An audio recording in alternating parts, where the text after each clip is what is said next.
بسا اوقات بہت سی محنتوں کا نتیجہ انسان دیکھتا ہے کہ ضائع چلا گیا.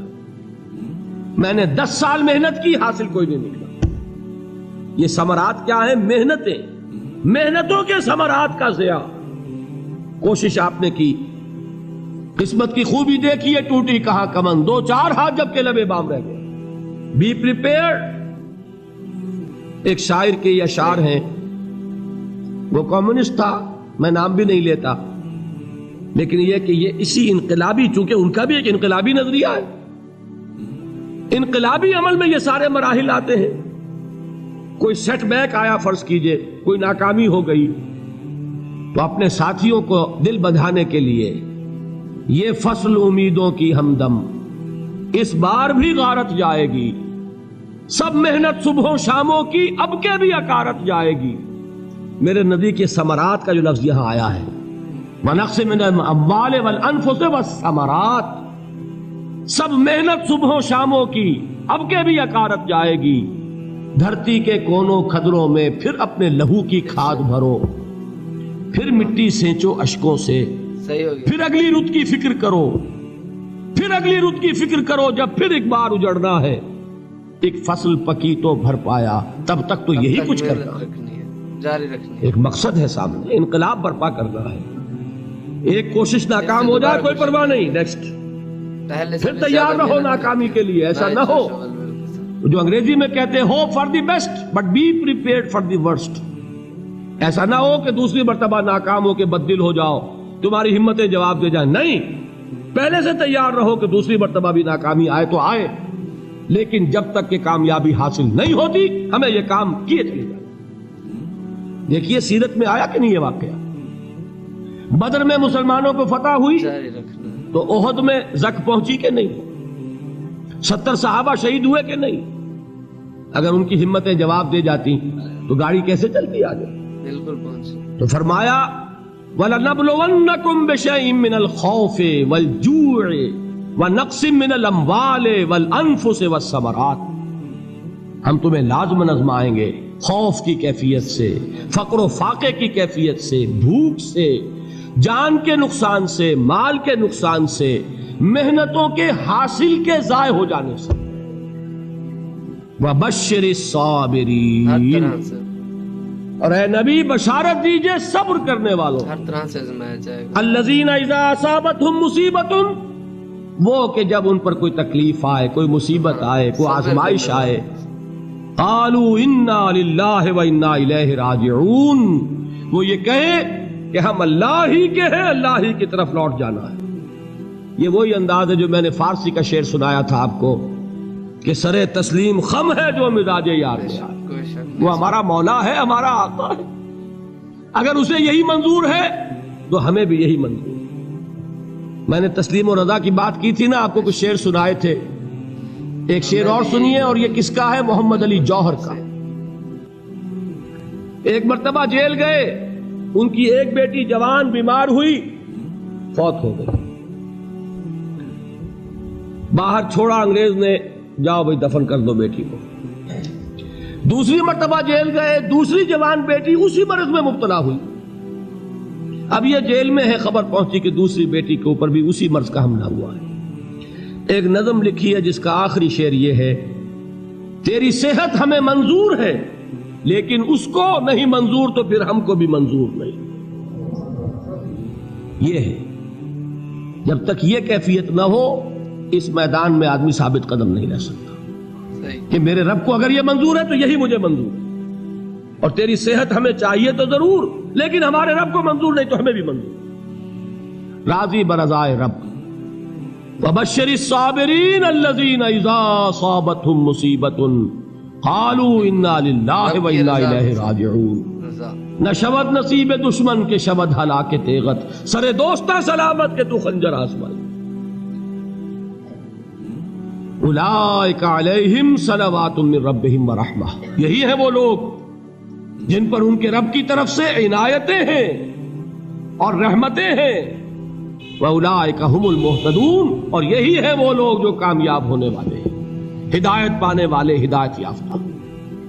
اسی سورہ بقرہ میں ذرا آگے چل کر، یہ تو ہے 20واں رکوع، 19واں رکوع 21ویں رکوع کی پہلی آیت ہے لیس البر ان تولوا وجوهکم قبل المشرق والمغرب ولكن البر من آمن بالله واليوم الآخر والملائكة والكتاب والنبيين وآتى المال على حبه ذوي القربى واليتامى والمساكين وابن السبيل والسائلين وفي الرقاب وأقام الصلاة وآتى الزكاة والموفون بعهدهم إذا عاهدوا والصابرين في البأساء والضراء وحين البأس۔ اب یہ آیت جو ہے سورۃ العصر میں جو مضامین آئے تھے سارے اس میں موجود ہیں۔ وہاں ایمان کا لفظ آیا، یہاں 5 ایمانیات کی تفصیل آ گئی، اعمال کی تفصیل آئی، اور آخری بات وہاں کیا ہے وَتَوَاصَوْا بِالصَّبْرِ، اور یہاں کیا ہے وَالصَّابِرِينَ فِي الْبَأْسَاءِ وَالضَّرَّاءِ وَحِينَ الْبَأْسِ، اور صبر کرنے والے، اصل نیکی ان کی ہے جو صبر کریں، کس میں؟ جنگ کے وقت، ذرائے، باسائے، باسا کہتے ہیں فقر اور فاقہ، واحد آئے گا باس تو اس کے معنی جنگ، اور باسا جمع میں آئے گا تو فاقہ، فقر، بھوک، اور ذرائے جسمانی تکلیف، ضرر، جسمانی تکلیفوں میں صبر کرنے والے، فقر اور فاقے میں صبر کرنے والے، اور جنگ کے وقت صبر کرنے والے، اولئک الذین صدقوا واولئک هم المتقون، یہ ہیں وہ لوگ جو صبر کرنے والے ہیں، یہ ہیں جو سچے ہیں، جو اپنے دعوے میں نیکی کے اور ایمان کے صادق ہیں، اور یہی وہ لوگ ہیں جو متقی ہیں۔ اگلی سورت ہے سورہ آل عمران، اس میں 2 لفظ آئے ہیں، آخری آیت یا ایھا الذین آمنوا اصبروا وصابروا ورابطوا واتقوا اللہ لعلکم تفلحون۔ دیکھیے یہاں صبر اور صابر جو تعلق جہد اور جہاد کا ہے وہی ہے صبر اور مصابرت۔ صبر ایک طرفہ عمل ہے، آپ جھیل رہے ہیں، برداشت کر رہے ہیں، صبر علی المعصیہ، صبر علی الطاعہ، صبر علی الابتلاء، یہ سب کیا ہے؟ صبر۔ اور مصابرت کیا ہے؟ صبر کا صبر سے مقابلہ۔ یہ سورہ آل عمران، اب وقت نہیں ہے، میں آپ کو سناتا اللہ تعالیٰ نے کیسے کیسے مسلمانوں سے کہا، مسلمانوں تمہیں زک پہنچی ہے تو انہیں بھی تو پہنچی تھی، ان کے 70 نہیں مارے گئے تھے بدر میں، ان کے حوصلے جو ہیں وہ تو پست نہیں ہوئے، وہ اگلے سال آ گئے تم پر چڑھائی کر کے، تم کیوں اتنا برا مان رہے ہو؟ تمہارے دل اتنے زخمی کیوں ہو گئے؟ تمہیں تکلیف پہنچتی ہے تو انہیں بھی پہنچتی ہے۔ اپنی غیرت جو ہے ہمیں ذرا اس کا جائزہ لینا چاہیے۔ لوگ باطل نظریات کے لیے کتنی قربانیاں دے رہے ہیں، لوگ باطل چیزوں کے فروغ کے لیے کتنی محنتیں کر رہے ہیں۔ جیسا کہ میں نے ابھی کہا تھا، اسی غیرت کو چیلنج کرنے کے لیے، ذرا آپ کی حمیت دینی کو جوش دلانے کے لیے، قادیانی نوجوان کتنی تعداد میں اپنے آپ کو دین کے لیے وقف کرتا ہے، اور آپ کتنے نوجوان ہیں جو اپنے آپ کو دین کے لیے وقف کرتے ہیں، اور ہوں وہ کھاتے پیتے گھرانوں کے لوگ۔ یہ نہیں ہے کہ اگر کوئی اور کام نہیں کر سکتا تو پھر یہ ہے کہ وہ دین کے کام میں لگ جائے۔ باصلاحیت لوگ، کھاتے پیتے لوگ، ذہنی استعداد رکھنے والے لوگ، اونچے گھرانوں کے لوگ، وہ وقف کریں اپنے آپ کو دین کے لیے۔ اس کے بغیر کیسے باہر آ جائے گی، کیسے رونق آ جائے گی؟ تو دنیا میں باطل نظریات والے جو ہیں، یہ بات کہی گئی ہے، مسلمانوں تم اگر توحید کے لیے لڑ رہے ہو، دیکھتے نہیں ابو جہل کو، اس نے گردن کٹوائی ہے شرک کے لیے، شرک کے لیے گردن کٹوائے، اور تم توحید کے لیے گردن کٹوانے کو تیار نہ ہو۔ اس نے گردن کٹوائی کہ نہیں کٹوائی؟ اور کس طرح کٹوائی ہے؟ کیونکہ بڑا متکبر قسم کا، فرعون قسم کا شخص تھا، جب گردن کاٹنے لگے تو کہتا ہے ذرا نیچے سے کاٹنا، تاکہ جب تم نیزے کے اوپر چڑھاؤ میرے سر کو تو اونچا نظر آئے، معلوم ہو سردار کا سر۔ وہ بدبخت مرتے ہوئے بھی جو اس کی یہ کیفیت تھی نا، اس کو ذہن میں رکھیے۔ تو یہ اس لوگوں نے قربانیاں دی، جانیں دی، تو فرمایا اگر تم ان سے زیادہ قربانی نہیں دو گے، جو نوٹ کر لیجئے اس کو، مجرد اگر حق کو غالب کرنا اللہ کے ذمے ہو تو آنے واحد میں غالب کر دے گا، تمہیں تکلیف ہی دینے کی ضرورت نہیں۔ سمجھ رہے؟ کیا اللہ کے مقابلے میں کوئی باطل کی طاقت ٹھہر سکتی ہے؟ یہ تمہارے ایمان کا امتحان ہے، یہ تمہارے خلوص کی آزمائش ہے، یہ تمہارے امتحان کا ثبوت درکار ہے کہ اللہ تعالیٰ دیکھنا چاہتا ہے تم اس کے لیے اپنی جانیں قربان کرنے کو تیار ہو کہ نہیں، تم اس کے لیے تن من دھن لگانے کو تیار ہو کہ نہیں۔ اور یہ جان لو کہ اگر کفار اور مشرکین اور ملحدین اور باطل نظریات والے وہ جو کچھ قربانیاں اپنے باطل نظریات کے لیے دے رہے ہیں ان سے زیادہ اگر تم نہیں دو گے تو حق غالب نہیں ہوگا۔ انہوں نے جو صبر کیا ہے اپنے باطل نظریات پر، اگر تم اس سے زیادہ صبر کا ثبوت نہیں دو گے اپنے اس حق پر تو حق غالب نہیں ہوگا۔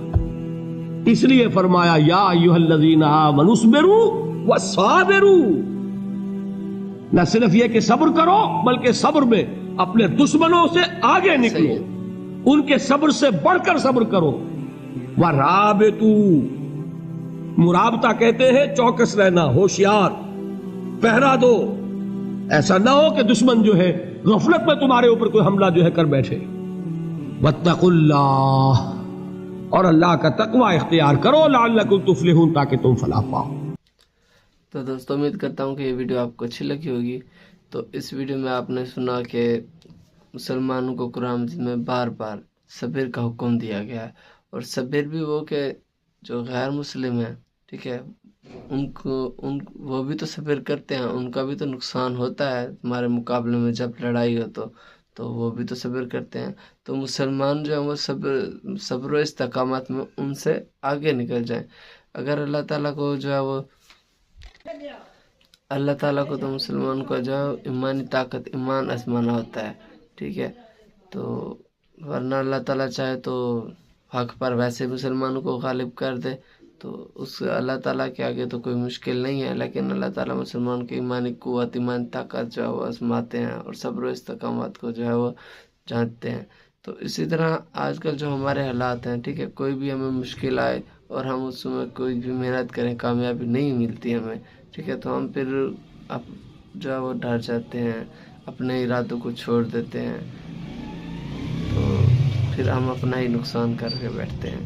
تو ہمیں محنت کرنی چاہیے، کوئی بھی مشکل ہو سوال محنت سے ہی نکلتا ہے۔ تو اسے بار بار ہمیں قرآن مجید میں بھی اس کا صبر کا کہا گیا ہے۔